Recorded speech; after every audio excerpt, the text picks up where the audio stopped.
Le 4 février 2025, dans un appartement de Los Angeles, en Californie, la police a découvert le corps sans vie d'une jeune femme chinoise, Trang Man An, également connue sous le nom d'Emily King, une étudiante de l'Institut des Arts de Californie, CalArts. L'affaire a rapidement attiré l'attention alors que les détails entourant la jeune femme devenaient de plus en plus mystérieux et complexes. Initialement, le petit ami blanc de la victime a été suspecté, mais par la suite, la police a publié l'image d'un autre suspect, un homme d'origine asiatique, qui aurait quitté l'appartement de la victime par la fenêtre.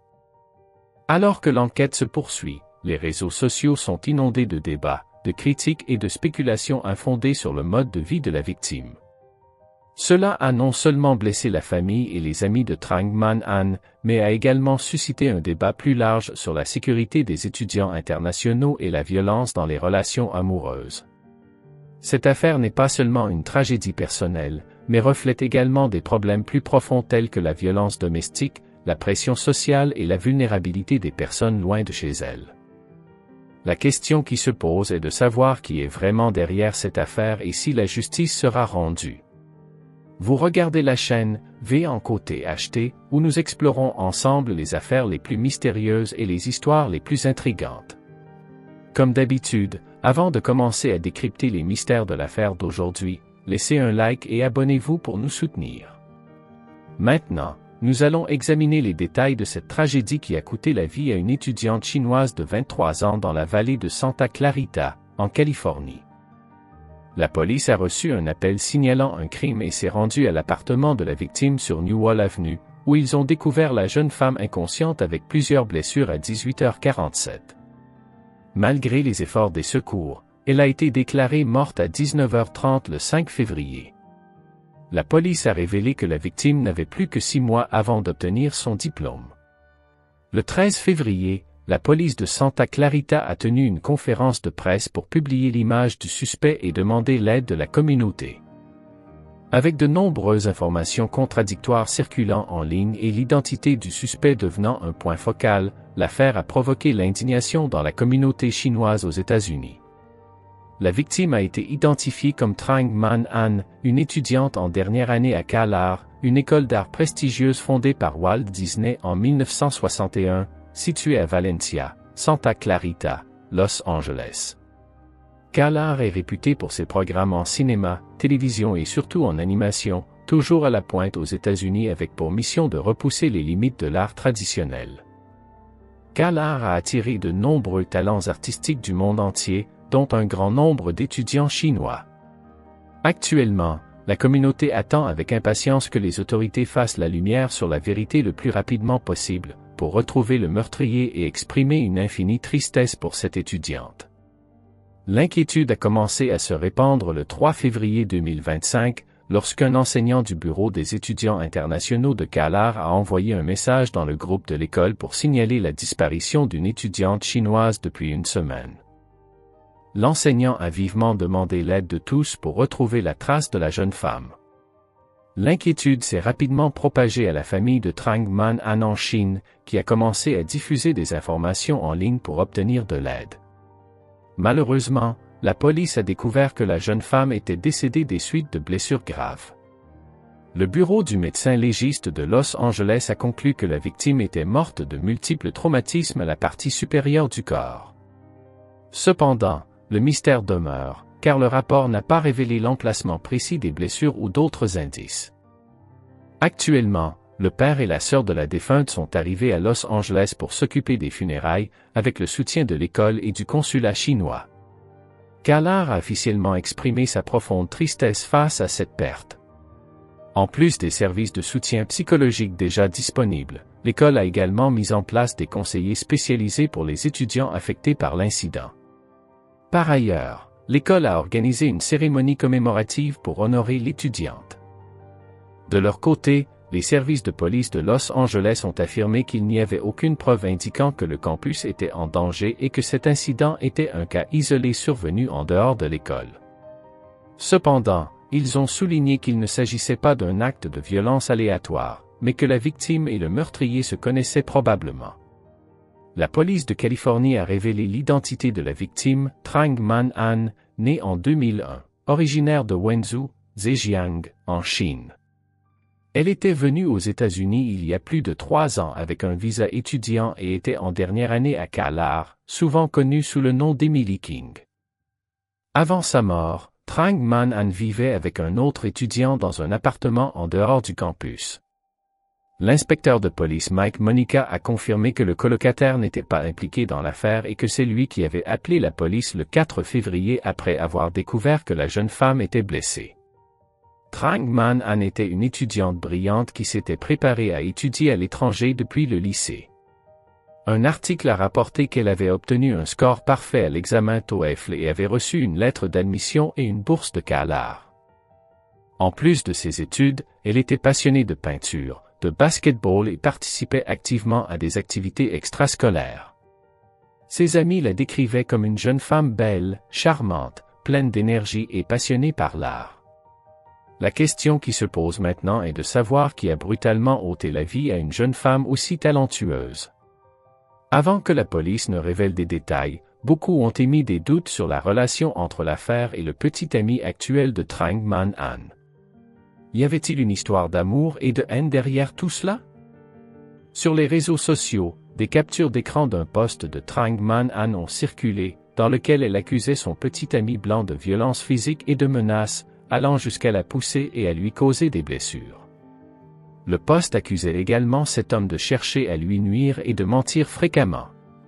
Trang Man-an a exprimé sa déception et a réalisé qu'elle avait été aveuglée dans cette relation. Elle a également révélé que son petit ami l'avait isolé du monde extérieur et a affirmé que personne n'aimerait la vraie personne qu'il était. Selon des informations provenant de la communauté en ligne, l'homme suspecté travaillait dans le domaine du design et de l'art, avait environ 40 ans, avait des antécédents de violence avec Trang Man-an et avait été arrêté mais ensuite libéré sous caution. Par ailleurs, des doutes subsistent quant à savoir si elle a supprimé elle-même le post ou si elle y a été contrainte. Initialement, la police de Californie a considéré cet homme comme un suspect potentiel.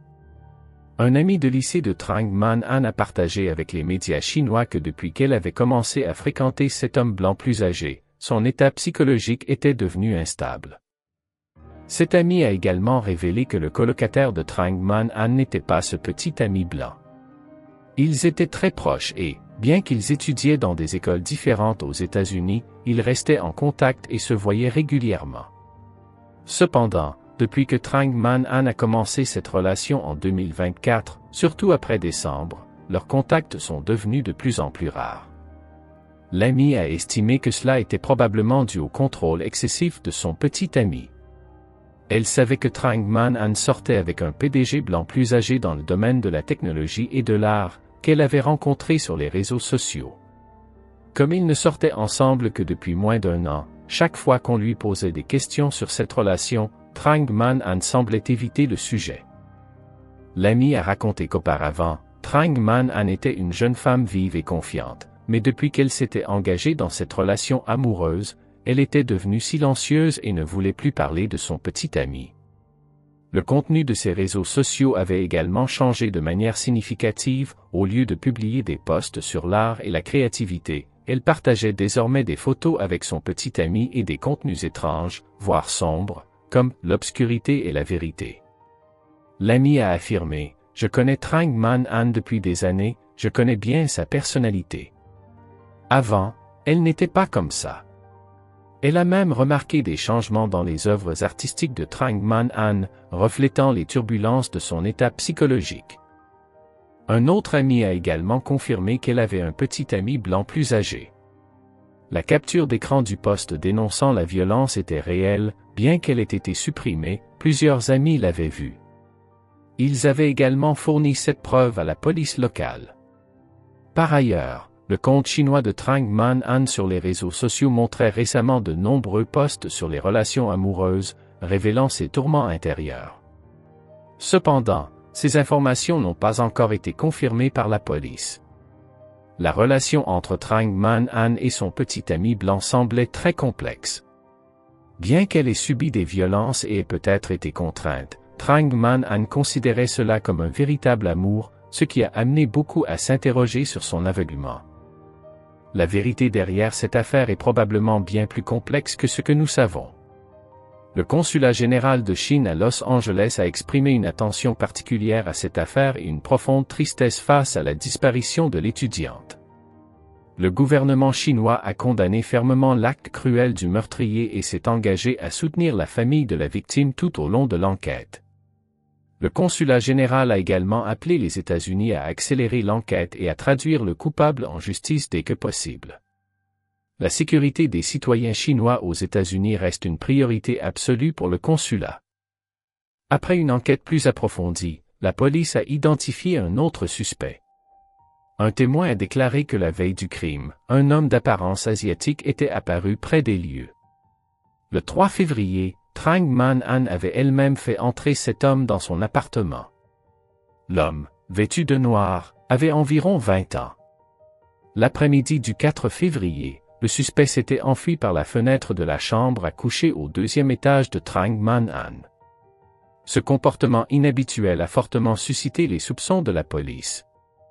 Les caméras de surveillance avaient capturé l'image du suspect, et la police a publié un portrait lors d'une conférence de presse. Un mandat d'arrêt a été rapidement émis, avec une récompense de $20 000 pour toute information utile menant à l'arrestation du meurtrier.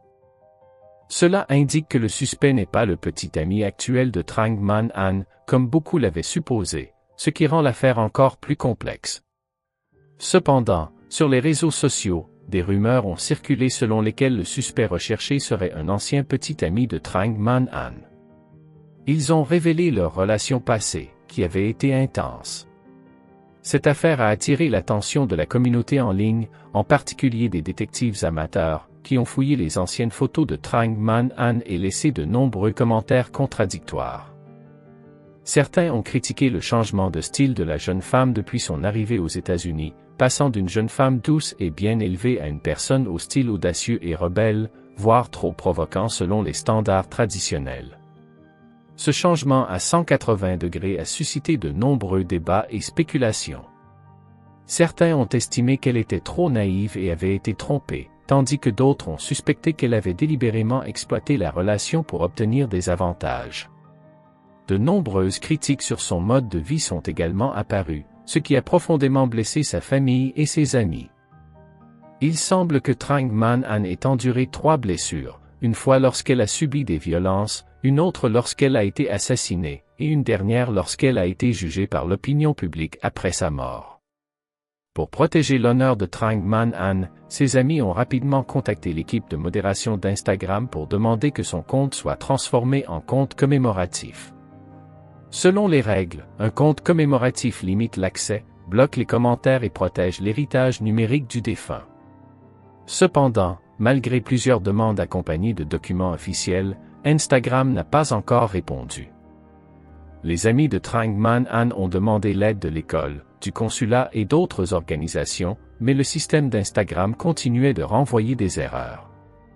Un ami a partagé: « Nous voulons simplement la protéger pour qu'elle repose en paix, mais le retard de cette plateforme est vraiment décevant. » Un autre ami s'inquiétait que les attaques en ligne puissent conduire à la divulgation d'informations personnelles sensibles de Trang Man-an.